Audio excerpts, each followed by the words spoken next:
That's the like clickbaity like tagline of like Wil Rhew hates the Olympics and It's children not. in sports. I mean,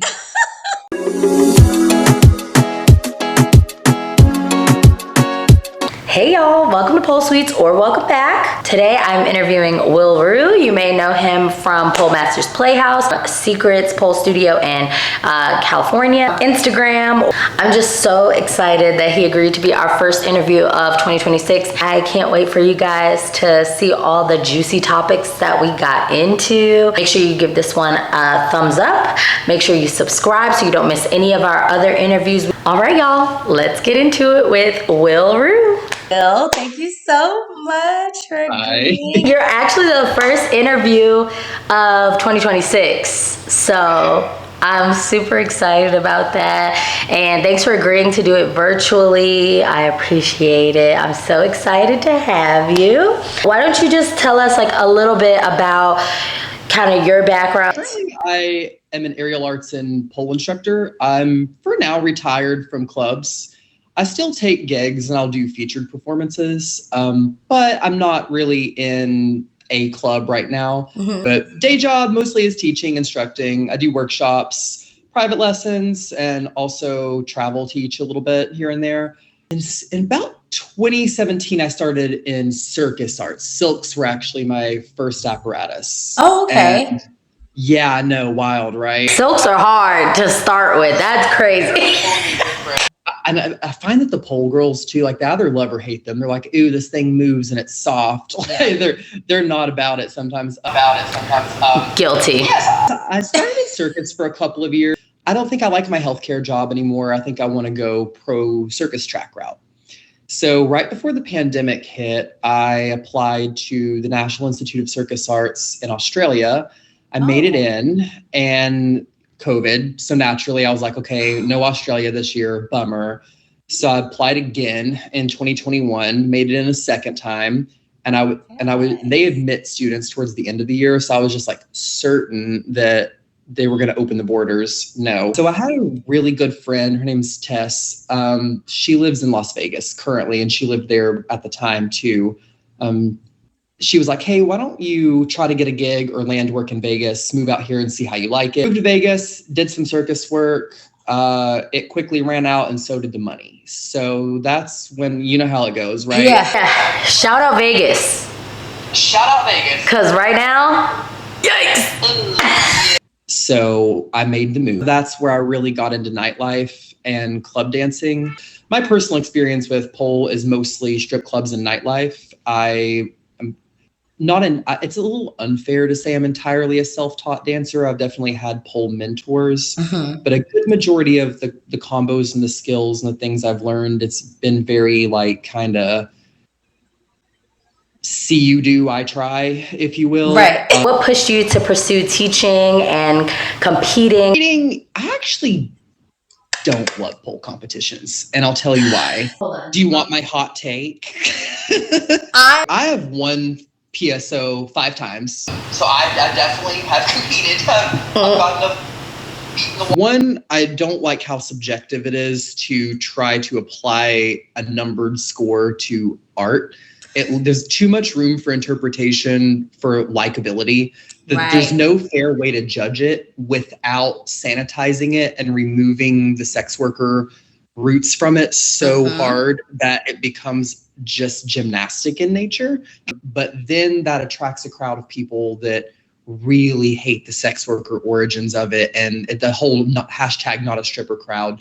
So it's this nuanced tightrope of like, how do we make this more fair for the judging, but how do we not completely just whitewash and sanitize this into an oblivion? I like that they do give students and people who don't necessarily want to jump into the ring of fire in strip clubs, nightlife, or performing for money, it gives them a chance to go like artistically process something in a fairly safe, well, I will say it's very safe, but like a fairly supportive environment. You're not going to get booed. No one's going to like tell the manager to kick you out. You know, you don't have to be good. You can just go be yourself. So I do like that side of pole competitions, but I don't necessarily love what they do, how they affect sex workers. I first started doing competition they still had the rule about your bottoms and like how much of your butt it could cover. And I'm like, I'm black. Like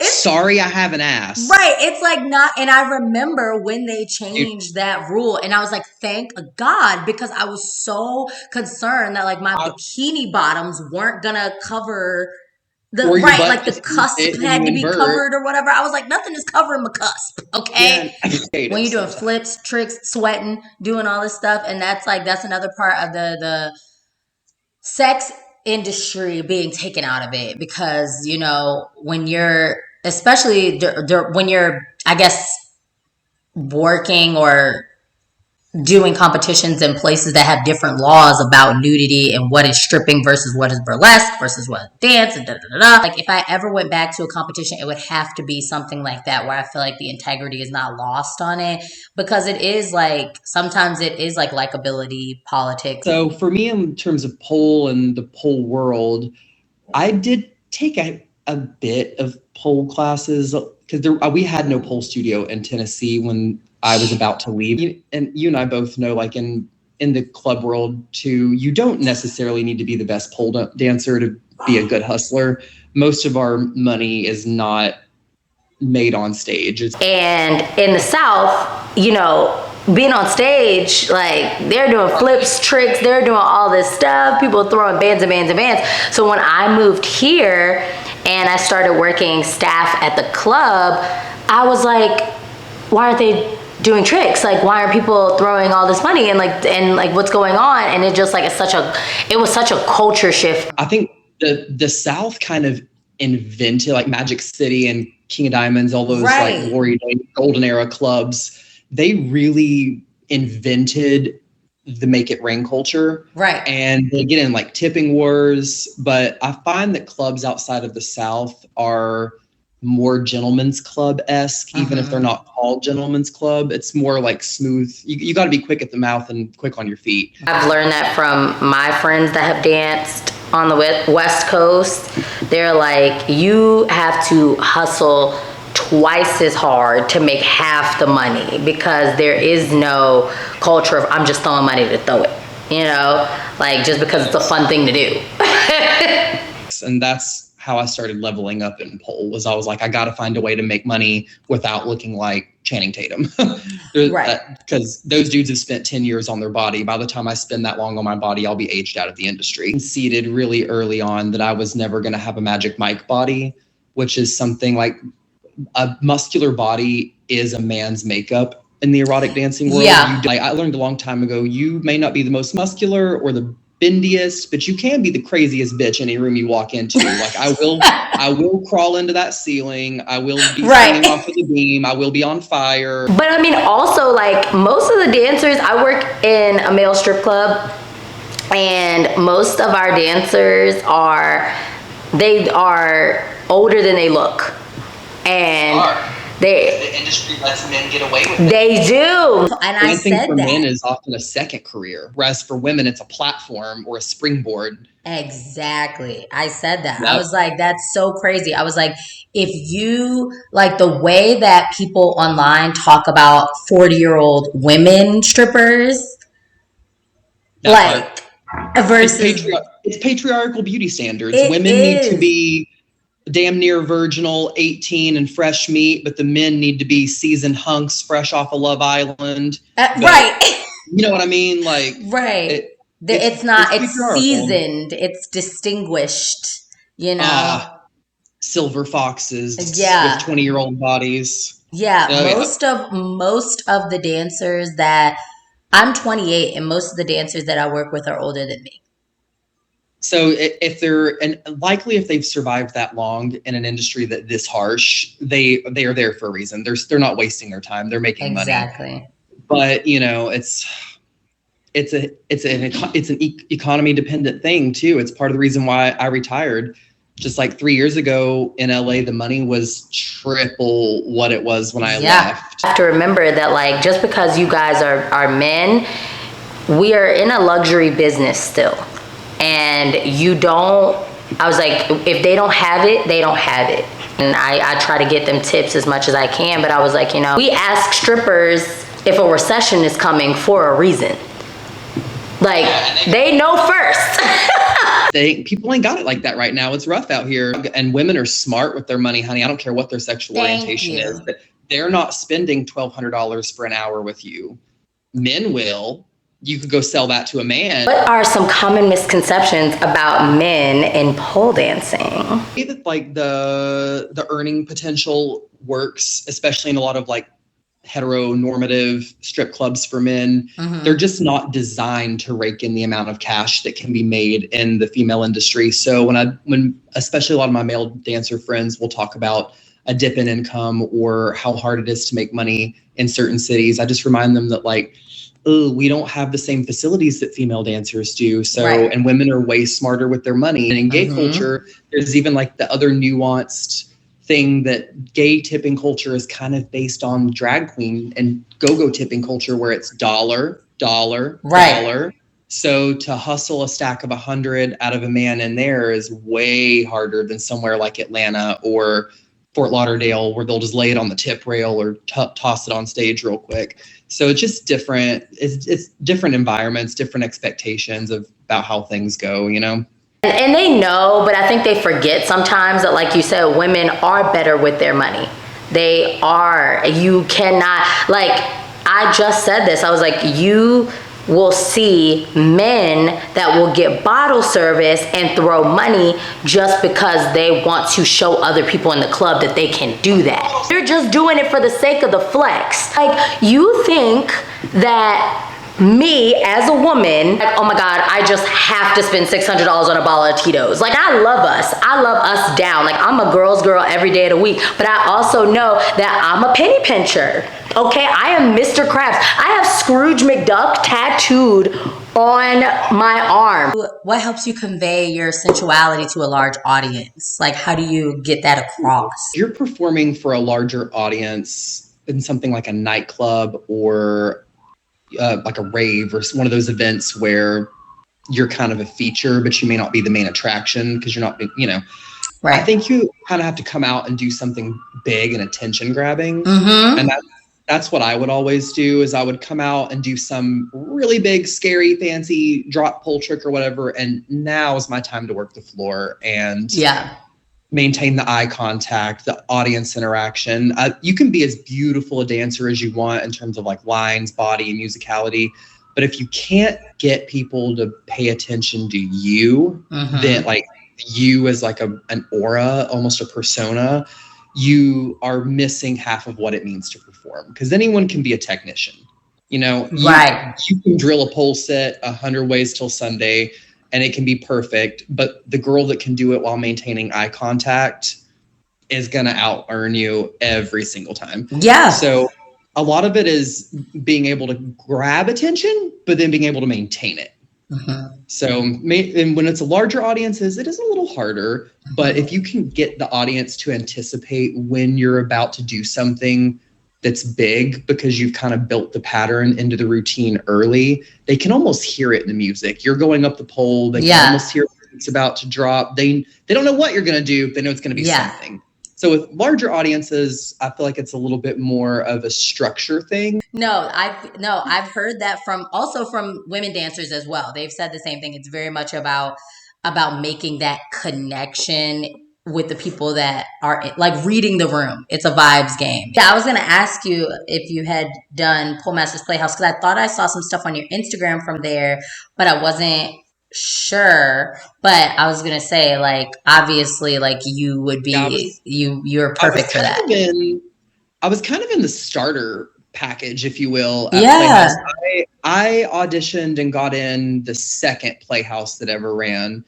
So I've kind of been there since the beginning. I guess I missed a week or I missed a night. But yeah, Playhouse was really fundamental to my pole career in LA because it gave me a lot of visibility as a performer that working in other environments you couldn't get. And Miles, the owner, he also knew how to bring in marketing and people like Twirls to help us with our image and videographers. He knew how to help us turn ourselves into a marketable product more so than just, you're a club dancer, go make your money, figure it out. Right. Like, so it was a really supportive environment, also with other seasoned dancers that were there to help you with some tips and tricks. So yeah, that's why I did my retirement dance at Playhouse, because it does have a special place for me. How does it feel being in a woman-dominated industry? I get asked this question a lot in a lot of different fonts and formats. It's worded differently sometimes, but the essence of this is the same. So this is my official stance in response to this. I can just refer people to your video with me now instead of having to repeat myself 24/7. I ironically have had female bosses at every job I've ever had in life, and like pretty far up the food chain too. I don't think I've ever had a male boss for a job. So nothing ever was really strange to me about being like, when I was in corporate or healthcare, it was all women. So, and like, Lucky with you. the exception of a handful of men. So for me, when people ask this, it kind of strikes me a little strange at first. I'm like, yeah, not everybody has the experience of having mostly female bosses or female colleagues. So like, we need to understand and also help people know the history of the industry, because where pole dancing is today wouldn't come A, without women, B, without women of color, and C, without trans women and trans women of color. Right. The pole industry is dominated by women. So when you're in an environment that is woman-led like this, you do have to try and see the industry and behave in it through their lens. Like, as a male instructor, I'm super conscious of spotting. In fact, I really don't, unless I think your skull's going to break or your spine's on the line. But I make sure to really thoroughly ask for consent, because you've been in the industry long enough now to see a lot of people are speaking out now, particularly on male instructors that are a little handsy and a little creepy. And I don't really ever want to be associated with an icky portion of the industry like that. So especially with the pole industry, aerial to a large degree too, I try to just view it through the lens of the people who mostly dominate it. And we also need to, as an industry, have a conversation about how, as pole is getting more popular, we see it more in movies, it's more in television, music videos. I really, really, really don't want to see the pole industry sportified and whitewashed away from the people that started this for us. Black women, Black trans women, and Black dancers absolutely taught me the hustle, showed me the ropes, and taught me how to put food on my table when my regular job wasn't cutting it. Right. So it's really offensive to me to see pole competitions, other facets of the pole industry trying to present this as just some alternative workout plan. Like, it's just calisthenics to rap music. Like, no, this comes from a place for a reason. So it's fine that you want to be involved, but know your place. For a woman-led industry, I've had a great time. I feel very respected by my colleagues, and I would hope that they would say the same about me and how I've moved in the industry and tend to treat people. And I'm super grateful that women in the industry have went out of their way to make sure that I have gotten to where I am, because there's often been times more than not where they didn't have to do anything for me, but they did. And that did help me get to where I am. So it is something I'm very conscious of. I have your upcoming like events and your dance stuff and where you're teaching. I have all that stuff. So I'm going to put that in the description. But if you want to do like a verbal shout out to anything coming up. I have a Fonji and shoulder mount workshop at a studio in Mid-City coming up. I'll promote that on my Instagram once the owner and I get kind of the promotional material together. But that is on March the 7th, so it's close. So if anyone's looking out for it, they'll see it as of now. But other than that, I think everything else I'm doing is outside of LA. I'm traveling for a lot of it for work. In June, I'll be going back to Tennessee, so I'll see them people when I see the people. But yeah, I think that's it for right now. I'm mostly just teaching locally. I like my little local classes. Yes, you're at Secrets, right? I'm at Secret Culver City. Yep. On Tuesday nights and Wednesday mornings. Okay, perfect. Thank you so much. Yeah, of course. Thanks for having me. Check out the description for all of Wil Rhew's upcoming events and where you can follow him. Make sure you subscribe and you hit that thumbs up. We have some bangers coming up in the next few months, so I'm really excited. Like, some of your favorite pole dancers, strippers, entertainers, burlesque dancers have agreed to be on the show, so I am so excited. Remember, you can get your Pole Suites merch and any of our other pole and dance related goodies on polesuites.com. Link will be in the description as well for that. Don't forget to sign up for the newsletter. It comes out once a month, and anybody signed up for the newsletter will get exclusive deals to discounts, sales. Next interviewee will be released on the monthly newsletter as well. You're getting the tea before anybody on Instagram. My dog's there. My dog's there. Thank you guys so much for watching. I'll see you in the next one.